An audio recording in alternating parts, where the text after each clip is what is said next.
देखिए, ये जो है ना मुजफ्फरनगर बाईपास के पास बागों वाली और एक सरवट और बजीरी, ये 3 गांव है। यहाँ पर कई होटलां हैं और बरसों से है।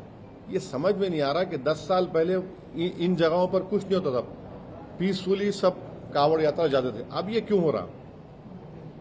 और फिर वो होटल पे गए, एक पकड़ लिए एक आदमी को, उसका आधार कार्ड दो, बोले वो नहीं। ये होते कौन? ये विजिलेंटी होते कौन ग्रुप्स? ये सरकार चला रहे या फिर एडमिनिस्ट्रेशन सरकार चला रहा?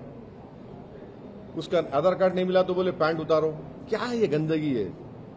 और फिर बाद में मालूम हुआ पुलिस नोटिस दी। नोटिस देने से नहीं, उनको अरेस्ट करो, रोको आप उनको।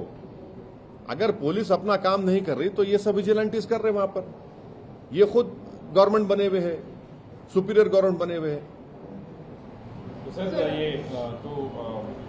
इंडिया अलायंस के नेता भी ये कह रहे हैं कि ये यात्रा को हेटरेट में नहीं बदलना चाहिए। अगर सरकार सपोर्ट कर रही हो तो ठीक है। नहीं, कोई हेटरेट नहीं, कोई हेटरेट की बात नहीं कर रही। जाके तुम्हारा पैंट उतारो, तुम क्या बोलते हैं? उनके कोई लीडर को बोले तुम्हारा पैंट उतारो, क्या बोलते हो लोग?